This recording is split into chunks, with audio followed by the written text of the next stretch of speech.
Amigos, gracias por seguir en nuestra sintonía. Como les habíamos adelantado, se encuentra con nosotros José Torero. Él es especialista en protección contra incendios, peruano, pero vive hace ya un buen tiempo en Estados Unidos y se encuentra aquí en el Foro Internacional que se celebra en ESAN, precisamente sobre gestión y protección contra incendios. Señor Torero, gracias por estar con nosotros. Muchas gracias. Bueno, evidentemente en las últimas semanas nosotros hemos vivido una suerte de explosión, valga la redundancia, de incendios que en muchos casos, casi todos prácticamente, los grandes incendios están relacionados a las diversas facetas de la informalidad.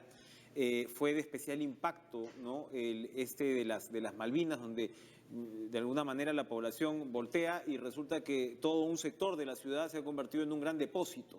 Que yo me imagino es un desafío, además, que confrontan muchas ciudades como Lima, ¿no?, donde el comercio se incrementa y demás. Lo primero que yo le quería preguntar antes de entrar ya a lo que deberían ser medidas, digamos, estándar, ¿no?, en una situación como esta es, estas víctimas mortales, ¿no?, que vimos en las Malvinas. Hubo incluso un periodo de aproximadamente media hora, un poco más, donde se sabía que estas personas estaban con vida lamentablemente encerradas, pues, de manera criminal prácticamente en esta suerte de contenedores. Pero uno piensa, drones, sierras que se podían transportar, incluso aparatos que probablemente los bomberos, con los que los bomberos no cuentan y que podrían haber salvado la vida de estas personas con la tecnología actual. Mire, cualquier persona que realmente no entiende del tema empieza a pensar en ese tipo de cosas. El problema de incendios es un problema sumamente complejo en condiciones de un nivel de complejidad muy fuera de lo normal. Normalmente los bomberos están entrenados para operar en un cierto medio que cumple con todos los requisitos necesarios para que puedan operar de una manera segura. La única manera realmente de lograr una forma más eficaz de salvar ese tipo de personas es fundamentalmente teniendo un sistema que funciona de partida.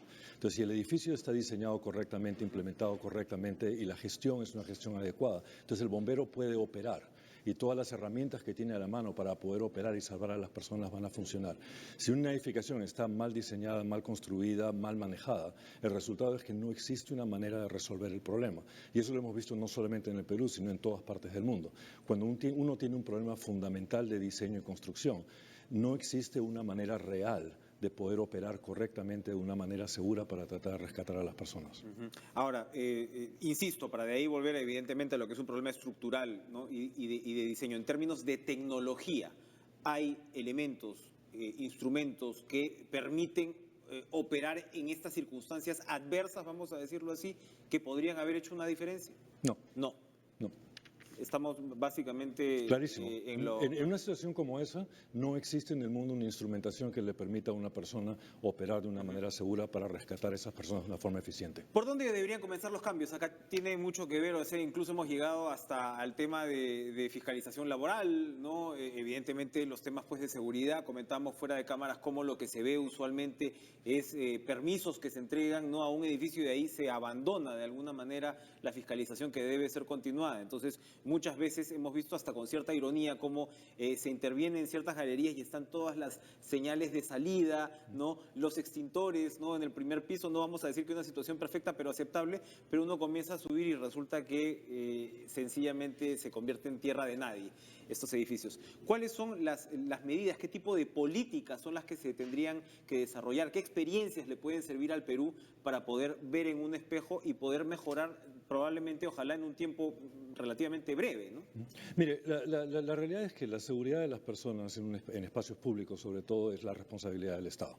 Y como tal, el Estado tiende a delegar esa responsabilidad a un proceso profesional. Entonces, hay colegios profesionales, hay una formación, hay capacitación, hay acreditación, hay un proceso de certificación. Pero todos esos procesos se basan fundamentalmente en la competencia de los individuos que son parte del proceso. La única manera de resolver este problema es generar una profesionalización de la disciplina. La ingeniería de protección contra incendios es una disciplina profesional que en el Perú como tal no existe. La definición del ingeniero de protección contra incendios, tanto desde el punto de vista del diseño, del constructor, del regulador, de la persona que pone las flechitas, fundamentalmente es una profesión que no se ha generado en este país. Hasta el momento en que no generemos esa profesión, esa informalidad que existe hoy día, que completamente trivializa el problema y que lo convierte en un problema sobresimplificado de flechitas y extintores, cuando es un problema realmente complejo, no vamos a resolver el problema. ¿Cuáles son las principales características que aporta una carrera como esta, por ejemplo, a lo que se refiere a la construcción de los edificios? Mire, están muy centrados en lo que es terremotos, sismos, pero evidentemente no se ha prestado atención a lo que usted está haciendo. Mire, la realidad es que es un sistema sumamente complejo. O sea, empieza, por ejemplo, con la definición de todos los materiales. Desde la ropa que usted está utilizando hasta el maquillaje que me pusieron en la cara, pasa por un proceso que fundamentalmente implica un entendimiento de la protección contra incendios. Entonces, uno se siente seguro cuando ha empezado desde el principio con todos los componentes necesarios. Entonces, los materiales que utilizamos, la silla en la que está sentado, este mobiliario, las paredes, por ejemplo, de esta edificación, la geometría del edificio, las distancias de evacuación, la psicología de las personas, el comportamiento estructural.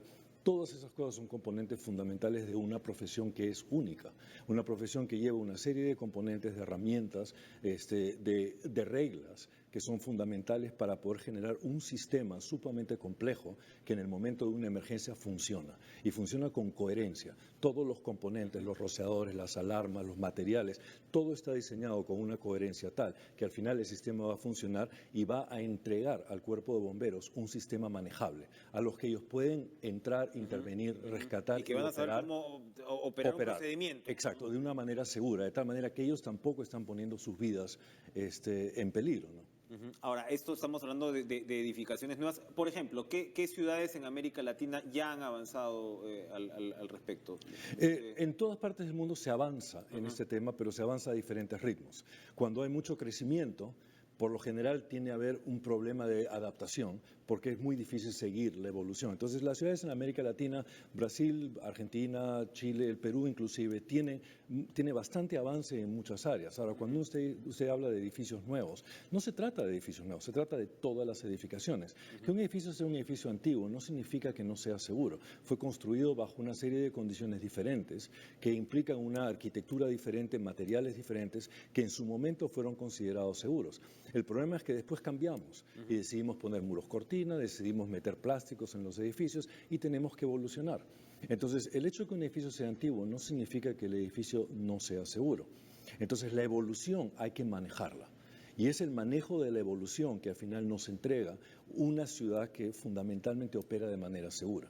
Entonces, en general, todos los países avanzan, todos los países hacen esfuerzos para mejorar, pero en algunos casos el crecimiento o la transformación es muchísimo más rápida que el proceso de adaptación, y ahí es donde se generan los problemas. ¿Cómo podría adaptarse una ciudad como Lima? Si es que hablamos ya, en fin, de todas estas edificaciones, décadas probablemente de edificaciones que no están de acuerdo a los estándares, o como usted dice, fueron construidas bajo otros estándares. Pues toda esta explosión de informalidad, que en muchos casos tiene que ver con el tema del comercio, ¿no? Cuando hablamos, por ejemplo, de los depósitos, es ganarle dinero a cada centímetro prácticamente y ocurre lo que ocurre. Por supuesto, pues tiene que haber una autoridad que ponga orden, ¿no? en estas circunstancias para empezar. Pero en términos operativos, ¿qué es lo que una ciudad como esta debería hacer, a grosso modo, para poder adaptarse a una mejor situación? El principio fundamental es tratar de eliminar la informalidad.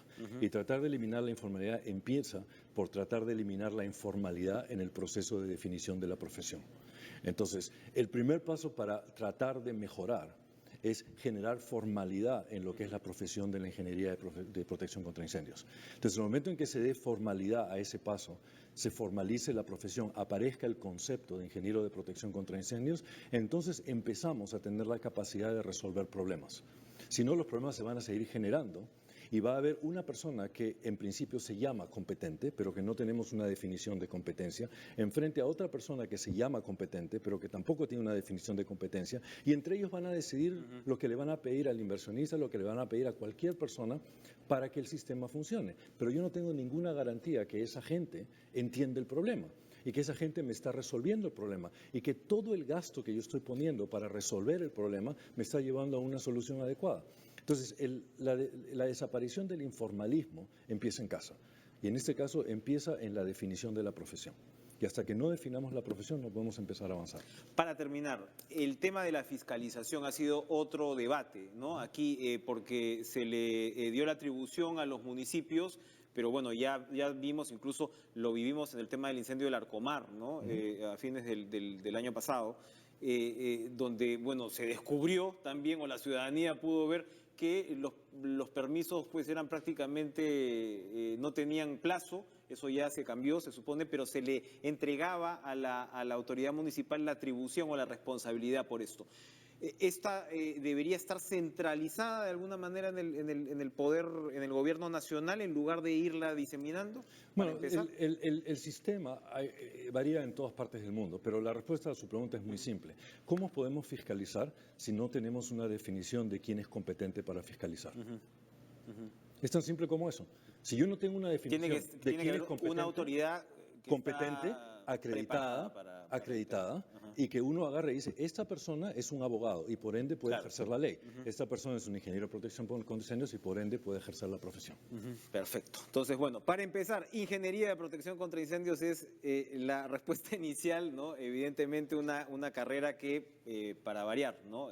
Nuestras carencias se revelan en situaciones como estas. José Torero, especialista en protección contra incendios, muchas gracias por acompañarnos esta mañana. Vamos a ir a una pausa.